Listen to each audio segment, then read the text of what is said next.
قلبي أمينيو أفكيريو كبري مسابكو كبري امنتي حلمي سحغي كل نجري وسيدو سبربر بيلو مسجد فني ناتي طرح كيتر نزان اشتي حفتي سلامتا اي رسعكم فتوات خطاتلتي وعب سلام متصاخم لو معلت حيزلكم زمتصاخم مدب انتي تمخرون زبل حنت حفتي اب كومنت الصحافه لي زانتا اي حيزلكم مصي كم تقول جيزينا يز حفتي زانتا ام بيم سوداخو انا حسابي ككافلاي نسخاتكم زانتا اسمعكم سوداخم حسابكم من مخرخومن اب كومنت تسفرلا اقديمه بتحتنا كلا بوكم يفطو نبزا زانتا اكبلكم سناي مكتستال زانتا كم زي زبل سلام ابيي كميت خواني ادنقيتك هي قصللو كل جزئية زكاتاتلكي يغني لي صحافتي انا ناب قدايي كاتو انا كمتو ابشميت رئيو زلخي قدت لب اي امنتي كبري جيزي سحاغي حلمي كل نجري من طيلو سبر زبلني افكار لني ليلانا اب تقراي نهالنا اي صبغ فقري نحلف صنيحنا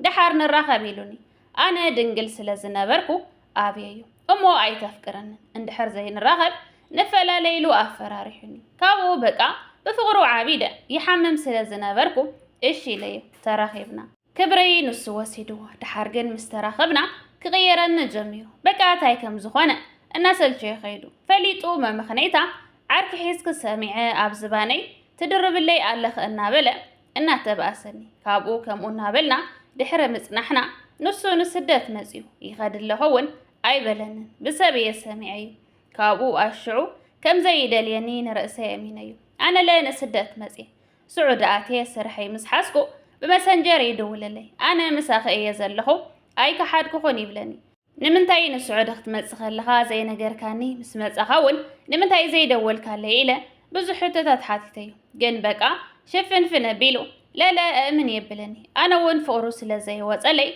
داقماي تدواولكو كابو جن بقى نجيزياو ايمبر نمسا مساي كم زي خونس بقرهوك على شو يبللي كوم قلنا بلنا لا عامت صانحنا اب سعودي دحر عامت نسدرا افالت علي مساي انت اللي خايلي كابو نقدم وصنمو كابو تطنسي انا لا نولد خيط يغلك يلوني دحارنا اشتي حفتي كل نجر تفلق سلازنبرت نجيريا بقى كوينو عبيده اب عدس تغاغخيو كي اخلكس لا اب سدت مصيخي نمنتاي تغاغي كبرخ سلازو وسدكي نابزدلي كزاوركي اي خلد دحر خزي مصغول عزي كي تداولي إلى تصاريفاتني بلوك يريو إتانا اشتي حفتي بتعمق يا لبام بقى كل مشتري نجيريا كان بحدش كتنكر جيراتني كابو بقى حفتي مخري الناس معه بلوك عزيو كاب لبي حق خبيلة أو زيو كزيك حاسبو كلهوس مسو زيديني رأي زبل نبعلي كن بقى بس انكت المت سب صليه ود زبها الفطور صليه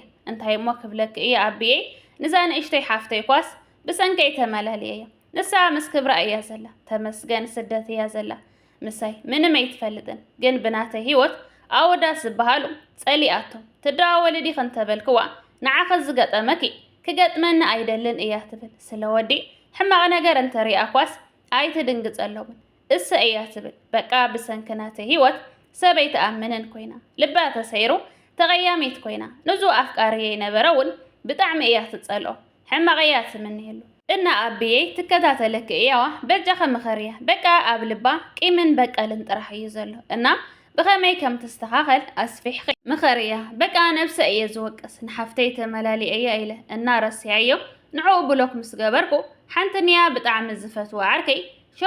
شواويدا مسود حاو بقى تداولني كابو نزان اشتي حفتي حي المخانا سلزفلت إتام حزاي كي تنقري إيلاتني اي نجر كوان حابي ايا بقى انا سلستور حزخوان انا تداولكو حابي ايا دحارجن حسب تبلكوس بقى كنجراني النيلة نجيريا حدقيو ابي كم لعبد عبيدة بالسرو تتسألي الكديخي سرح غزيت سرحي لا انت تألمكس نمنتاي تتحاب النيلة كوريا كابو عامت مسنحنا بعد خود الك ايلوني ابي ايو مخنياتو بسنك محازة ايك قريبا ينبر انا ايفكرون نسوغل بطعم اي زفكراني يقدس لي بقى العلمة أني زخبرني حفتغي على ليلن إيلو النقاس نزان اشتي حفتي أفاليت أيو يدهاولو كاب أول فوتياتو بقى كاب تدهاول كيوس أستيم كحازي إيلاتني إشي ليا جن بقى كفكرو أي كالكم دحارجن قود جيريو بقى فغرنا أبزي قارص مساقا كغص لي كإلن أنا أيفكرا كان إليو نمنتاي تبدلني እንታይ ገይረኪ ስለዚ خبرኩ ኸዲዩ ኢሉኒ ምክንያቱ ሕሉፍ ህይወተይ ኩሉ ነገር ነጊረዮ እየ ምስ ክብረይ ከም ዘየለኸውን ነጊረዮ እየ ግን በቃ ኣነ ንዓኸ እየ ደልየ እምበር ንድንግልናኺ ደልየ ኣይኮንኩን ቀሪበኪ ሕሉፍ ደሞ ሕሉፍ እዩ ኢሉኒ ግን ዘይኢዱ ሂበዮ ምክንያቱ ብዙሕ ፀይረ ግን ከፍቅሮ ይከኣልኩን ካብኡ ከዝንዚ ሓፍተይ እቱ ዝተፀሓሓፍናዮ ቀሪፀ ልኢኸላ በቃ ተናጊራትኒ ዘይትፈልጥ ቃላት ተናጊራትኒ ኣትኽሕዳም እዚ ኩሉ ምሳይ ኣፋሊጥክስ ንምንታይ ከምዚ ጌርክዮ ስለ ዘኽበረክ ድዩ ኢላ ተጻሪፋትኒ ንምንታይ ካብ ቀደሙ ዘይምነገርክዮ እዚ ኩሉ ጊዙ ኣቃጺል ኩሉስ እምነቱን ልቡን ተጻዊት ኩሉ ኢላ ኮርያ እያ ዘላ ግን በቃ ብሰንከ ጥልመትየ ከምዚ ኮይነ ፎቶ ይኮንኩን ተረዳእኒ ኣብ ኮሜንት ለ ምኽርኽን ለግሳለይ ዝተሰበረ ልበይ ምጽጋና ኣቢኒ ብምንታይ ክጽግኖ ይኽእል ኣቢየይ ኣስፍሕ ኣቢልኪ ምኸርኒ በጃኺ ብሰንኪ ኣማኒ ሰብ ምዃነይ ህይወተይ ምስቅልቅል ኢሉ ንዝሓፍተይ እውን ምኽርያ በጃኺ ኣብ ኮሜንት ለ ምኽርኽን ይደሊ እየ ደቂ ኣንስትዮ ኣሕዋተይ ከይትሓልፋኒ እንታይ ክገብር ነይሩኒ ኣብ ዘየፍቅሮ የፍቅረካ እየ እናበልኩ ምስኡ ክቕጽል ዶ ነይሩኒ ወይስ እንኳዕ እቲ ሓቂ ነገርክዎ እንታይ ትመኽርኒ ኣቢየይ ዝብል እዩ ዛንታ ኣነሲ ንዛ ንእሽተይ ሓፍታ ብጣዕሚ የድኒቐያ ብጣዕሚ ይኽዓፎት የላ እዚ ባህርያታ ብጣዕሚ ካብ ዘድንቕ ነገር ሓደ እዚ ኣብ ህይወታ ከይበፅሐ እንተበፅሐኒ ኸይላ ትጥንቀቐሉ ከይበፅሐ ትጥንቀቐሉን ትፈርሐሉን ዘላ ባህርያታ ብጣዕሚ የፎት የላ ምክንያቱ ኣነ ብጣዕሚ ካብ ዝድግፎ ክኸውን ኣለዎ እውን ካብ ዝብሉ ሓደ ጓል ኣንስተይቲ እቲ ተፈጥሮና ንባዕሉ ጓል ደቀቕቲ ነገራት ሪኣ ኣስተውዒላ ኣብኣ ከይበፅሕ ትጥንቀቐያ ካብቲ ባህርያትና ካብቲ ተፈጥሮና ሓደ ደቀቕቲ ነገራት ኣስተውዒላ ኣብ ጥቕማ ተውዕል እያ ደቀቕቲ ነገራት ተዓዚባ በቃ ትፈርሕ እያ ማለት ኩሉ ነገር እዩ ዘጠቓለለ እዩ ባህርያትና ትጓልነት ንባዕሉ ማለት እዩ ስለዚ ሓንቲ ጓል ኣንስተይቲ ምስ ተበደለት ክብራ ምስ ከሰረት ገንዘባ ምስ ተበልዐት ዕድሚኣ ብዙሕ ነገራ ኣጓጉል ምስ ተረፈ ብዙሕ ነገራ ህይወታ ምስ ተባላሸወ ትመሃር እንድሕር ደኣ ኮይና እዚኣ ብሓፈሻ እንድዒት ሃይለኽሞ ክገልጻ ይኽእል ብጣዕሚ ካብ ዝሕረቐኒ ባህርያት ሓደ ንሱ እዩ ብጣዕሚ ካብ ዝፈትዎ ግን ክብራ ከይከሰረት ከላ ካብ ክብረን ዝኸሰራ ትመሃር ኣብ ጥቕማ ተውዕል ገንዘባ ከይከሰረት ከላ ኣነ ገንዘበይ ተኽሓደንኸ ኣነ ክብረይ ምስ ወሰደ ተጠለመንኸ ንኣብነት በቃ ዝሙት ይዋ ካባይ ተምሃራ ኢላ ትዛረብ እንድሕር ደኣ ኮይና ስለ ዘፍቅሮስ በቃ ባዕሉ ይፈልጥ ዝሙት ኢላ ብስምዒት ተደፋፊኣ ኸይዳ እንደገና ከምዚ ለየ ብስምዒት ተደፋፊኣ ኸይደና ተመኸርኩ እናረእኹና ሰማዕኹዋ ካባይ ተምሃራ ካብ ትብል ካፍተን መፅየን ኣብ ሚድያ መቸም ብኣሽሓት ዝቑፀራየን እናነብዓ ከምዚ ለተጋግየ ከምዚ ገጢሙኒ ካባይ ተምሃራ ዝብላና ብብዙሕ ቋንቋታት ብዙሕ ትምህርታት ኢና ንሰምዕ ኣብ መንፈሳዊ ኣብ ዓለማዊ ንመሃር ኢና ኣብ ከባቢና ዘለዋ ኣብ ስደት ተሰዲድና ብዝተፈላለየ ጋጣሚ ንፈልጠን ደም ዝነብዓ ብዙሓት ንርኢና ስለዚ ሓንቲ ጓል ኣንስተይቲ ምስ ተፋትሐት ብዙሕ ነገራ ምስ ከሰረት ጥራሕ ኣይኮነትን ክትመሃር ዘለዋ እታ መኻሪ ዘለዋ መኻሪ ዘይብላ ዘይረኣየ ዘይሰምዐት ንዓ ትሓዝነላ ኢኻ እታ እናተመኸረት እናረአየት እናሰምዐት ፀማም እዝኒ ሂባ ብህልኽ ዝተግባር ንሱኣ ተግቢራ ድሓር ከሲራ ምስ ፀደፈት ከይትፀድፋ ኣነ ፀዲፈ የምባል ግን ነተን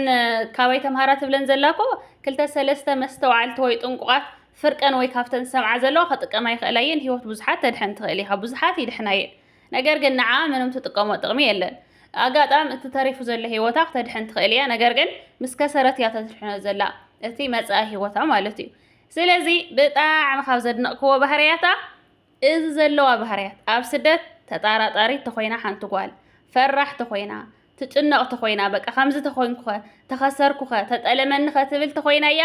ክብራ ክትዕቅብ ትኽእል ምስ ክብራ ክትቅፅል ትኽእል እንድሕር ደኣ ተጣራጠር ኮይና እያ ገንዘባ ክትሕዝ ትኽእል ምሽጥራ ክትሕዝ ትኽእል ብዙሓት ክትዕቅቦም ዝግብእዋ ነገር ክትዕቅብ ትኽእል ቀጥ ኢላ ዕላማ ክተሳኽዕ ትኽእል ገንዘባ ኣብ ጥቕሚ ክትውዕል ትኽእል እታ ከምዚ ተጋጠመኒ ኸኢላ ትፈርሕ ልክዕ ከምዚ ሓፍትኽ እያ ስለዚ ኣነ ንማንም ስደተኛ እዚ ሓፍትኸ ዘለዋ ባህርያት ይድግፎ እየ ካብ ሓፍትኸ ዘይደገፍክዎ ባህርያት እዚ ንወዲ ትቐይሞ እዩ ንወዲ ምቕያም ይድግፎን ምክንያቱ ወዲ ቀዳምነት ትፈትዎ ቦኻ እዩ ካልኣይ ትፈትዎ ሓውካ እዩ ፀባሕ ከዓ ሓዳር ምስ ገበርካ ምስ ወለድካ ከዓ ውላድካ እዩ ምስ ተመርዕኻ ምስ ሓዳር ጌርካሉ ዘለኻ ውላድ ኣምፂኻሉ ዘለኻ ትነብሮ ዘለኻ ሰብኣይካ መናብርትኻ ኣካልካ እዩ ኣነ ዘይድግፎ ወዲ ምቕያም እዩ ንሓፍትኺ ወዲ ክንድኡ ዝኣክል ቂምታ ምቕያማ ዋላ ብምኽንያት ይኾን ኣይድግፋን ምክንያቱ ወዲ መሰረትካ እዩ ጓል እውን መሰረትካ እያ ትማል እውን መሰረትና እዩ ኣብ ቀጻልውን መናብርትና መሰረትና እዮም ስለዚስ ወዲ ይኹን ጓል ምጽላእ ጽልኢት ምሕዳር ኣነ ኣይድግፎን እዚ ጽልኢት እዚ እንተትቀይሮ እየ ዝብል ምኸርያ ስለ ዝበልክኒ ኣስፋ ሓቢልኪ ቀዳምነት ክመኽራ ዝደሊ እዚ ዘለዋ ፍርሒ ትቐጽሎ እንተተጠለምኩኸ እንተኸሓደንኸ ንጥቕሚ እንተቐረበንኸ ከምዚ ተበለንኸ ጥራሕ ኣብ ወዲ ጥራሕ ኣይኮነን ካብዘን ንብዙሕ ዓመታት ሓወይ ክብላ ሓፍተይ ክብላ ሓደ ክብላ ገንዘበን ከሲረን ዕድሚኤን ብዙሕ ነገረን ሕሊፈን ዘለዋ እውን ክትመሃር ኣለዋ ከምአን ተገጠመንኸ ትብል ኣለዋ ግዴታ ኣብ ፍቕራዊ ርክብ ጥራሕ ዘይኮነ ኣብ ኩሉ ነገር እንድሕር ዳኣ ሰሚዓ ትፈርሕ ኮይና ክትጥንቀቕ እያ ስለዚ ከምኡ ኢላ ትቐጽሎ ኣብ ሂወተይ እንተበፅሐንኸ ዝብል ዘዝሰምዖቶ ዘዝረኣየቶሲ ክትጥቀመሉ ኣለዋ ክትቅጽለሉ ኣለዋ እየ ዝብል ምክንያቱ ከምዚ ክገልጾ ፀናሕኹ ብዙሕ ነገራ ሒዛ ፀኒዓ ክስካዕ መወዳእታ ንኽትጸንሕ ማለት እዩ ክመኽራ ዝደሊ ግን ሕጂ እውን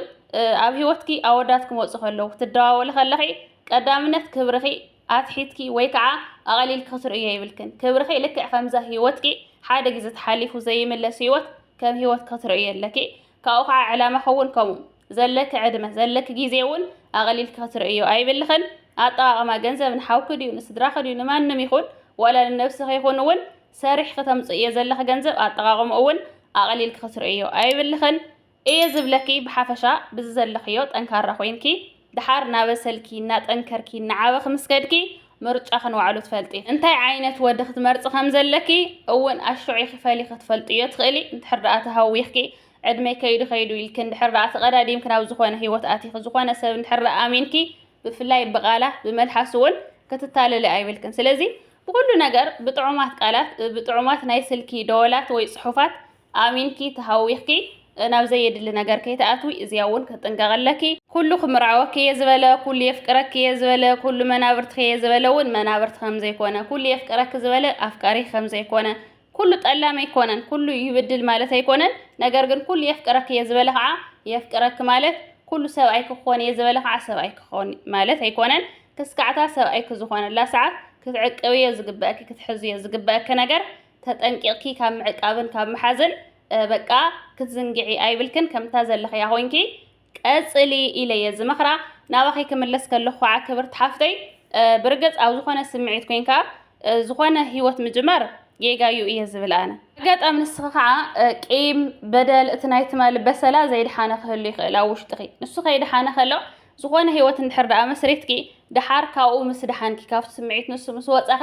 እቲ መስሪትኪ እዮ ዘለኺ ሂወት እናጣዓሰኪ እዩ ዝነብር ምክንያቱ ድሒንኪ ከዘለኺ ጌጋ ምዃኑ ከዓ ይርድአኪ ማለት እዩ ስለዚ ከይድሓንኪ ከለኺ ካብ ቂም ይኹን ካብ ጭንቂ ይኹን ካብ ብዙሕ ዓይነት ሕማቓት ስምዒታት ከይርሓቕኪ ከለኺ ከይድሓንኪ ከለኺ ውሽጥኺ ነፃ ከይኮነ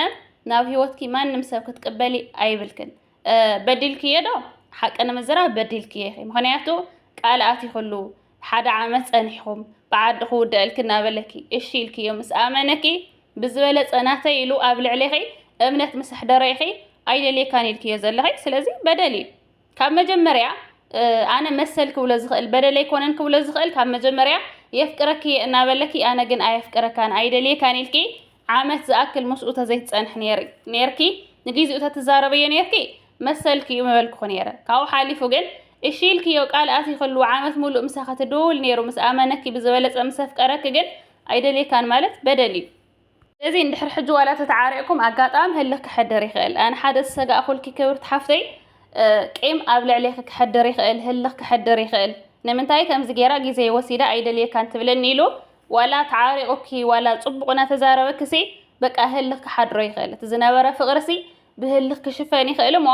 ኣብ ቀጻሊ ክጎድአኪ ይኽእል እዩ እንድሕር ደኣ ኣጋጣሚ ከዓ ኣለዉ ሓደ ነቲ ዘሎ ህልኽ ፍቕሪ ዝስዕሮ ሓቀኛ በቃ ሓያል ፍቕሪ ኣብ ልዕሊኻ ይህልዎ እሞ ፍቕሪ ክስዕሮ ይኽእል ነገር ግን ካብቲ ፍቕሪ ህልኽ ዝስዕሮ ህልኽ ነቲ ፍቕሪ ዝድምስሶ እውን ክህሉ ይኽእል ኣብ ቀጻሊ እውን ክጎድአኪ ስለዝኽእል ተጠንቀቂ በቃ ሓደ ግዜ እንድሕር ደኣ ተፈላሊኹምሲ ህልኽ ንኸይህልዎም ንኸይጎድአኪ በቃ ወሲን ክርሓቂ ንድሕር ሕጂ ግን መጀመርያ በቃ ደስተኛ ክትኮንለኪ ግዴታ ንሱ ኣፍቂረኪ ስለ ዝበለኪ ዋላ እኳ ዘፍቀረኪ ዘኽብረኪ ክትመርፂ ዝግበአኪ እንተኾነ ነገር ግን እናተጨነቕኪ በቃ ጭንቀት እናተሰምዐኪ ውሽጥኺ እናፀልኦ ግን ንሱ ስለ ዘፍቀረኪ ግዴታ ናብ ሂወት ክትቅበለ ይብልክን ልዕሊ ኩሉ ነፃነትኪ ስምዒታትኪ ልዕሊ ኩሉ በቃ ውሽጥኺ እዩ ዝቐርበኪ ነፍስኺ እዩ ዝዓበየኪ መቸም ካብኣቶም ስለዚህ መጀመሪያ ደስተኛ ኾኒ መጀመሪያ ኣወዳት ካብ ምቕያም ኣወዳት ካብ ምጽላእ ነፃ ኾኒ ካብቲ ዘለክ በሰላ ምስ ድሓንኪኺ ድሕሪ ሕጂ ዘኽብረኪ ዘፍቅረኪ ምዃኑ ብቓላት ዘይኮነ ብተግባር መዚንኪ ናብ ህይወትኪ ክትቅበል ዘለኪ ኩሎም ከዓ ይጠልሙ ይብድሉ ማለት ኣይኮነን ኩሎም በደልኛታት ጠላማት ጌርክውን ኣይትውሰድ ኢኺ ካብቲ ዘለክ ስምዒት ካብቲ ዘለክ ርድኢትሲ ክትወፅእ ከም ዘለኪ ክትፅዕረለኪ እየ ዝብለኪ ዝተረፈ ኣጆኺ ክብርቲ ሓፍተይ ንሎማዓልቲ ዝነበረትና ጻንሒት እዚኣ እያ ትመስል ኣብ ቀጻሊ ቪድዮ ክስካዕ ንራኸብ ሰሰናይ ንዓኹም ባይ ባይ